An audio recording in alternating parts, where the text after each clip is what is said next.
ये शिवलिंग है, ये गोल जलाधारी है, ये सामने चरण है। करें दर्शन सबने। ये दो सामने जो चरण हैं, इसके बीच में सुख सुंदरी है। कभी कभी विशेष कोई अवसर आए,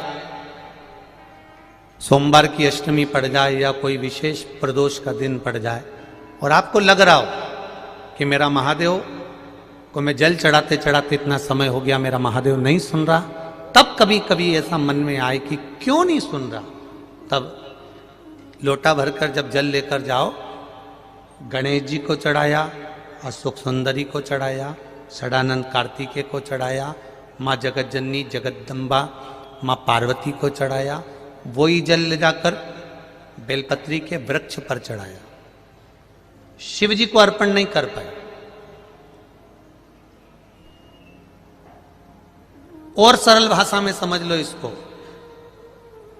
किसी किसी माता को आपने देखा होगा, किसी किसी व्यक्ति को आपने देखा होगा कि वो शिव मंदिर में जाता है, शिव जी को भले जल नहीं चढ़ाता है, पर शंकर भगवान के मंदिर में जाकर इतनी सफाई कर देता है, जहां शंकर भगवान का कहीं बेलपत्र वगैरह पड़ा हुआ है उसको उठाएगा, बीनेगा, फिर यहाँ से धोएगा, श्रृंगार करेगा, यहाँ से साफ करेगा, साफ करके जो पानी जा रहा है वहाँ साफ करेगा, साफ करके एकदम क्लीन करके फिर शंकर भगवान को पोंछ कर स्नान कराकर जल चढ़ाकर फिर उनका श्रृंगार करता रहता है। कभी कभी आपके साथ में भी ऐसा हुआ होगा, आपने भी करा होगा, ऐसा नहीं कि नहीं करा।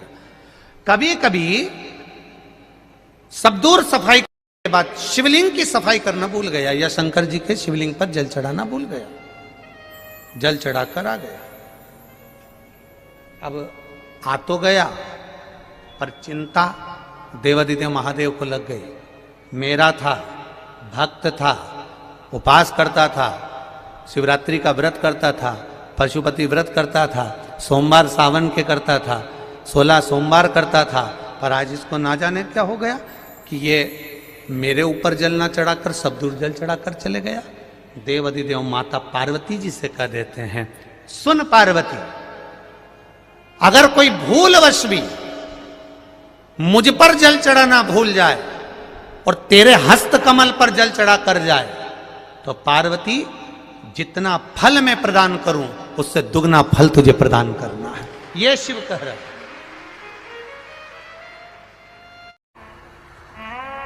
जिस लड़का लड़की का विवाह नहीं होता ना, तो सोमवार के दिन उसको शमी पत्र के नीचे बिठाकर और शमी के वृक्ष के नीचे बिठाकर शमी वृक्ष के जड़ की मिट्टी का तिलक लगाकर हाथ में शमी वृक्ष के हाथ में लड़का या लड़की के हल्दी लगाकर शमी वृक्ष पर छापे लगाकर और वहीं पर उसका मीठा मुंह करा दिया जाता है, तो 3 महीने में विवाह हो जाता है। स्कंद पुराण।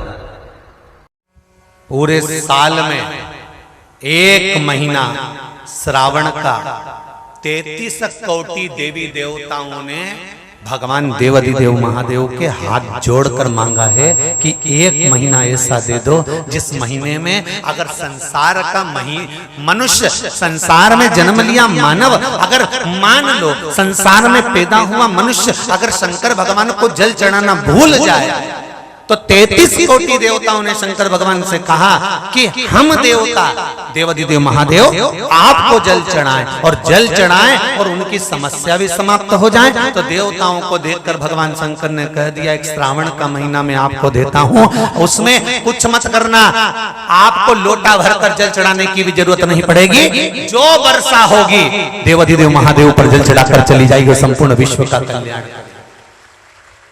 कौन कर रहा है? ये सावन का महीना तुम्हारे लिए और हमारे लिए नहीं आता। सावन का महीना तो देवादिदेव महादेव के लिए आता है कि आप और हम अगर शंकर मंदिर जाना भी भूल गए, शिव के मंदिर तक भी नहीं पहुंच पाए, शंकर की चौखट तक भी नहीं पहुंच पाए, शिव का स्मरण भी नहीं कर पाए, शंकर का स्मरण हम उसका भजन भी नहीं कर पाए, तो ये देवता भी हमारे लिए भजन कर जाते हैं।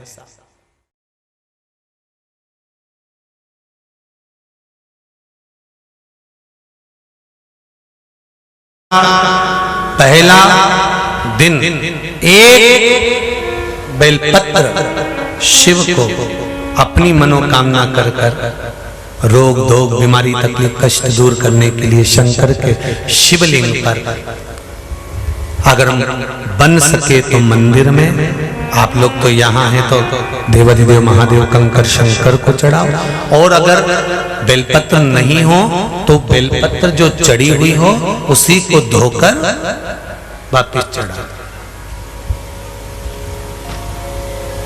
वापिस और सावन का महीना है, दिल से बाबा को रिझाओ।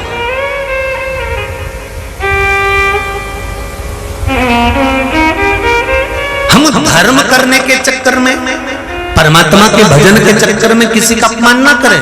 इसका भगवान ओगड़ी दयालु, दया की ना होती जो आदत तुम्हारी, तो सुनी ही रहती अदालत तुम्हारी। हे प्रभु,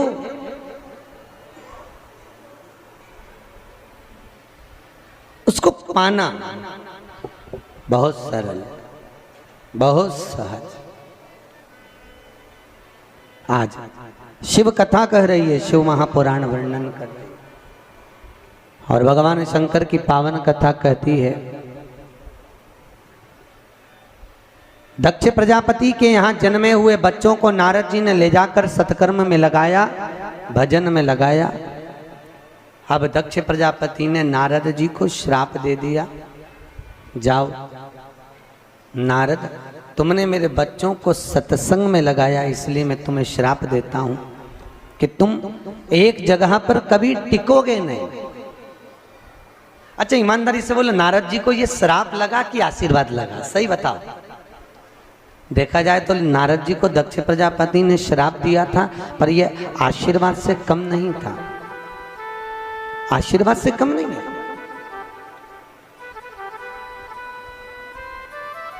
संत होना ही ऐसा चाहिए, संत का जीवन हो ऐसा। और संत को चाहिए क्या? एक जगह पर कभी वो टिके ही ना। क्यों? अगर संत एक जगह पर रह जाएंगे, कुएं का पानी एक ही स्थान पर एक ही व्यक्ति पिएगा तो कुएं में भी बदबू आने लगती है। उसी तरह एक जगह पर संत ना टिके, संत चलते फिरते भगवान का भजन करते रहे और दुनिया को भी भजन में डुबाते रहे। बस यही क्रम जीव का चाहिए,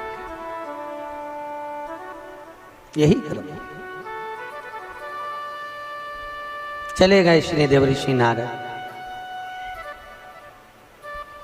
दक्ष प्रजापति के यहाँ कन्याओं का और जन्म हुआ।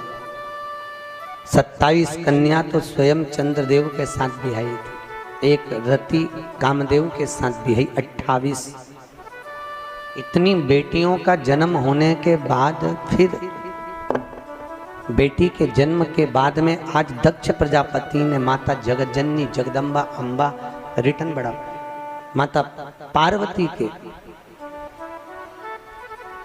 माँ अम्बा भवानी दुर्गा के, माँ जगदम्बा की आराधना करी, जगदम्बा की आराधना। और जब जगदम्बा की आराधना करी, दक्ष प्रजापति ने माँ जगदम्बा को प्रसन्न करा। माँ शेरावाली प्रकट हुई और प्रकट होकर बोली, मांगो दक्ष प्रजापति, तुम्हें क्या चाहिए, बोलो तुम्हें दे क्या, बोलिए।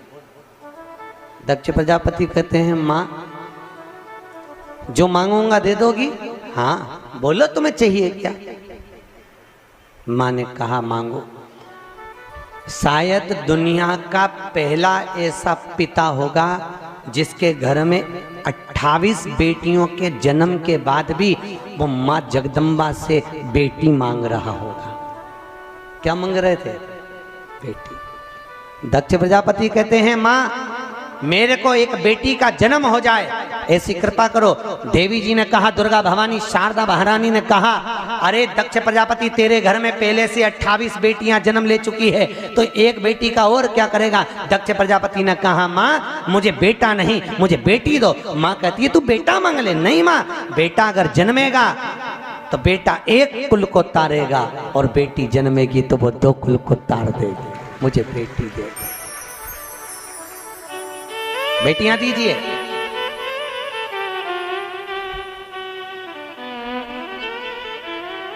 भाई जिसके घर में बेटी का जन्म होता है ना, उसके भाग्य को तो शेषनाग भी हजारों फणों से लिख नहीं सकता, इतना किस्मत वाला बाप होता है। और जिसके यहाँ बेटी का जन्म नहीं होता ना,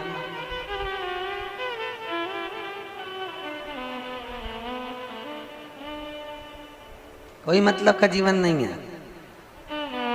दो मित्र मिले, एक मित्र ने दूसरे मित्र से कहा, क्यों भाई बहुत दिनों बाद दिख रहा, कहाँ चले गए था? अरे मेरा पूना में जॉब लग गया। अच्छा अच्छा, और कितने बच्चे तेरे? शादी हो गई हो? कितने बच्चे? मेरे तो भगवान की कृपा से 2 लड़के ही लड़के। अच्छा लड़के, हाँ। और तेरे? कि मेरी 2 बेटियां, एक ये 8 साल की हो गई, ये 3 साल की। अच्छा, लड़की है बस? हाँ लड़की। उसने कहा अच्छा हुआ भगवान ने मेरे यहाँ पर लड़की नहीं दी। भैया कौन लड़कियों का ध्यान रखे? स्कूल छोड़ने जाओ, कॉलेज छोड़ने जाओ, ट्यूशन छोड़ने जाओ, आए तो ध्यान रखो, कहाँ जा रही है उसका ध्यान रखो। अच्छा हुआ भगवान ने मेरे यहाँ लड़के दिए, लड़की नहीं दी। भगवान ने अच्छा हुआ मुझे बेटी नहीं दी। इतने में बेटी का जो बाप था, उसका मित्र, उसकी आंख में आंसू आ गए। पिता को रोता हुआ देखकर सामने जो 8 साल की बेटी थी, उसने सामने वाले अंकल का कुर्ता खींचा और अंकल का कुर्ता खींचकर कहा, अंकल आप कहते हो कि भगवान ने अच्छा हुआ आपको बेटी नहीं दी। अंकल मैं कहती हूँ भगवान बेटी हमेशा किस्मत वालों को देता है, तेरे जैसे खोड़ले को नहीं। बेटियां हमेशा भाग्य वाले के घर में पैदा होती है, जो कभी अपनी बहनों को, कभी अपनी ननंद को एक साड़ी निकाल के नहीं दे, ऐसे खोड़लों के घर भगवान बेटी नहीं देता। जो अपनी बहन बेटी को कभी एक साड़ी नहीं दे, जब जब घर में ननंद आए तो भाभी का मुंह तबेला हो जाए, तबेले जैसा। तो भगवान भी कह रहे इसके घर बेटी नहीं दूंगा। जब ननंद से इतना बेर करे तो छोरी से कितना बेर करेगी, जा। और भगवान ने उसको बेटा दिया। बेटा इसलिए दिया क्योंकि जैसा तू तबेले जैसा मुंह बनाएगी, तेरी बहू इससे 4 गुना बड़ा भगोना का मुंह बनाएगी, जा। इसलिए भगवान ने बेटा दिया, जा, बेटी नहीं दी।